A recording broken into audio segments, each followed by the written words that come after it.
একজন সায়েন্টিস্ট মঙ্গল গ্রহে গিয়ে সেখানকার মাটির স্যাম্পল নিচ্ছিল, কারণ তারা ওই মাটি পৃথিবীতে নিয়ে এসে গবেষণা করবে। ঠিক তখনই তাদের এমার্জেন্সি অ্যালার্টের মাধ্যমে খবর পাঠানো হয় যে সেখানে এক ভয়ানক ঝড় আসার সম্ভাবনা রয়েছে। তাই কোনো দেরি না করে এখনই তাদের স্পেসশিপে ফিরে যেতে হবে। তাই সব সায়েন্টিস্টরাই একে একে স্পেসশিপে ফিরে আসে, কিন্তু একজন সায়েন্টিস্ট স্পেসশিপে ফিরতে পারে না। সে মাঝপথে ঝড়ের কবলে পড়ে কোথাও হারিয়ে যায়। ওদিকে স্পেসশিপে ফিরে আসা সায়েন্টিস্টরা তার সঙ্গে অনেক চেষ্টা করেও যোগাযোগ করতে পারে না, তাই তারা তাকে আর খুঁজে পায় না। তারা ভাবে তাদের ওই সঙ্গী, যার নাম মার্ক, সে হয়তো মারা গেছে। তাই তারা সেখান থেকে ফিরে আসার জন্য পৃথিবীর উদ্দেশ্যে রওনা দেয়। কিন্তু এর পরের দৃশ্যে দেখা যায় যে মার্ক এখনো বেঁচে রয়েছে এবং ঝড়ের সময় তার শরীরে প্রচন্ড ধারালো কিছু ঢুকে গেছিল, যেটা সে অনেক কষ্টে বের করে। তারপর হাঁটতে হাঁটতে পাশের একটি শেল্টারে পৌঁছায়, যেটা তারা সব সায়েন্টিস্টরা মিলে তৈরি করেছিল। এর মধ্যে আর্টিফিশিয়াল ভাবে পৃথিবীর মতো মাধ্যাকর্ষণ শক্তি ও আবহাওয়া তৈরি করা ছিল।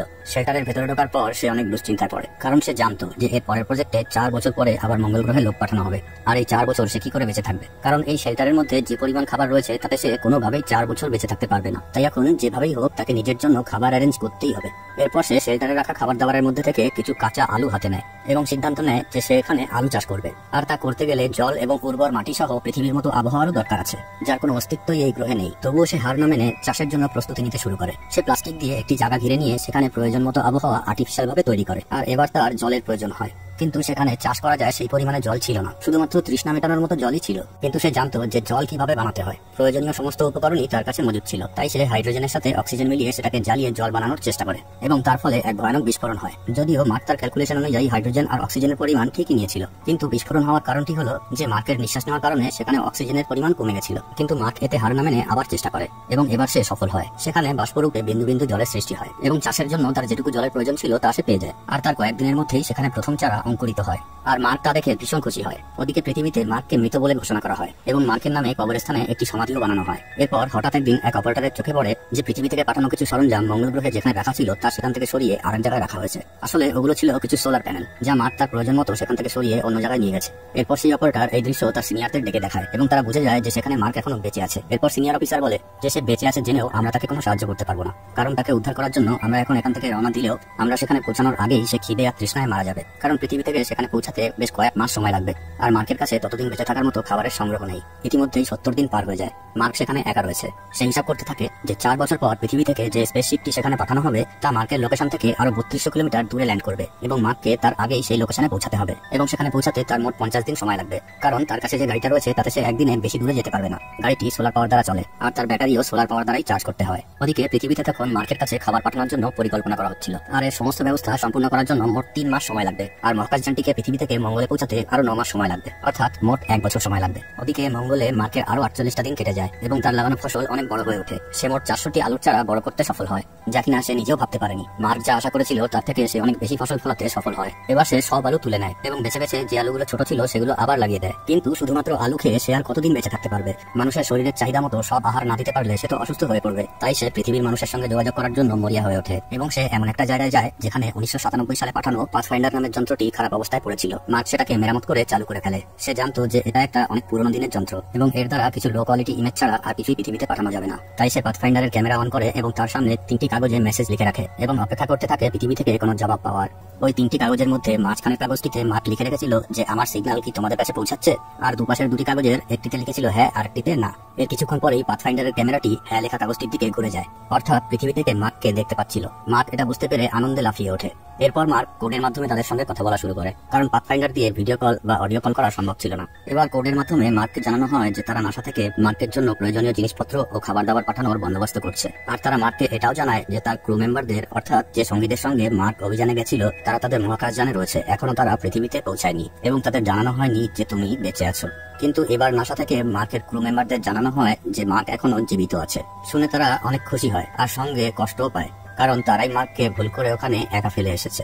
যাই হোক, এবার মার্ক বেশ খুশি। সে একটি ক্যামেরায় তার চাষ করা আলুর ফসলের ভিডিও রেকর্ড করে। কিন্তু দুর্ভাগ্যবশত পরবর্তী দিন যেখানে মার্ক আলুর চাষ করেছিল সেখানে এক বিস্ফোরণ হয় এবং তার সমস্ত আলুর ফসল নষ্ট হয়ে যায়, যার কারণে আর দ্বিতীয়বার ওখানে আলুর চাষ করা সম্ভব না। কারণ শেল্টারে থাকা সমস্ত সামগ্রী ব্যবহার করে মার্ক যে পৃথিবীর মতো আবহাওয়া সেখানে তৈরি করেছিল তা সম্পূর্ণ নষ্ট হয়ে গেছে। এবার মার্ক হিসাব করে দেখে যে তার কাছে খাওয়ার মতো যে পরিমাণ আলু বেঁচে আছে তা খেয়ে সে পৃথিবী থেকে সাহায্য আসা পর্যন্ত বেঁচে থাকতে পারবে না। তাই নাসা থেকে মার্ককে বলা হয় যে এখন থেকে তোমার যতটা সম্ভব কম খাবার খেয়ে খাবার বাঁচিয়ে রাখতে হবে বেশি দিন বেঁচে থাকার জন্য, কারণ এখান থেকে তোমার জন্য যে খাবার দাবার পাঠানো হচ্ছে সেটা তোমার পর্যন্ত পৌঁছানো অবধি যে করেই হোক তোমাকে বেঁচে থাকতে হবে। আর মার্কও ঠিক তাই করে। সে একদিনে 3 বেলায় যে খাবার খেত তার 1 বেলার খাবার ভাগ করে 3 বেলা ধরে খেতে শুরু করে। আর ওদিকে পৃথিবী থেকে নাসা মার্কের জন্য একটি স্পেসশিপে তার প্রয়োজনীয় জিনিসপত্র ও খাবার দাবার ভর্তি করে পাঠিয়ে দেয়। কিন্তু দুর্ভাগ্যবশত স্পেসশিপটি লঞ্চ করা মাত্রই কিছুটা উপরে গিয়েই ধ্বংস হয়ে যায়। আর এই কারণে আবার সবাই হতাশ হয়ে পড়ে, কারণ এবার আর মার্কের বাঁচার কোনো সম্ভাবনা নেই। আর এই খবর মার্ক জানতে পেরে সে প্রচন্ড ভেঙে পড়ে এবং সে তার বাবা আর মাকে দেবার জন্য নাসাকে একটি মেসেজ পাঠায়। সেখানে লেখা থাকে যে মার্কের মৃত্যুর জন্য তারা যেন কষ্ট না পায়, কারণ তাদের ছেলে তার কাজকে খুব ভালোবাসে এবং সে তার কাজে অনেক দক্ষ। আর সে যদি মারাও যায় তবে তার মৃত্যুর পেছনে এক মহান উদ্দেশ্য থাকবে যা তার জীবনের থেকেও অনেক বেশি মূল্যবান। তাই সে এরকম পরিস্থিতিতেও ভয় না পেয়ে লড়াই করে যাচ্ছে। এত কিছুর পর নাসা এবার পুরোপুরি আশা ছেড়ে দেয় আর চীন সিদ্ধান্ত নেয় তারা মার্ককে সাহায্য করবে, কারণ চীনের স্পেসশিপ লঞ্চ করার জন্য সম্পূর্ণরূপে প্রস্তুত ছিল। আর এর 28 দিন পর চায়নার সাহায্য নিয়ে নাসা আর একবার স্পেসশিপ লঞ্চ করার প্রস্তুতি নেয়। ওদিকে রিচ নামে অ্যাস্ট্রোডাইনামিকে কাজ করা আর একটা ছেলে সেখানে হাজির হয় এবং সে মার্কের কাছে জলদি পৌঁছানোর আর একটা সহজ পদ্ধতি বলে। সে বলে যে স্পেসশিপটা মঙ্গল থেকে পৃথিবীর দিকে আসছে ওই স্পেসশিপটা ফিরে না এসে যদি পৃথিবীর চারিপাশে ঘুরতে থাকে তাহলে সেই সময়ের মধ্যেই আমরা ওই স্পেসশিপে প্রয়োজনীয় জিনিসপত্র ও খাবার দাবার পৌঁছে দেব। আর স্লিং শটের মাধ্যমে ওই স্পেসশিপটিকে আবার পুনরায় মঙ্গলের দিকে ঘুরিয়ে দেব। এই স্লিং শট কথার অর্থ হলো গ্র্যাভিটেশনাল পুল, যার দ্বারা যে কোনো স্পেসশিপকে মাধ্যাকর্ষণ শক্তির ব্যবহার করে মহাকাশের যে কোনো দিকে ঘুরিয়ে গতিশীল করা যায়।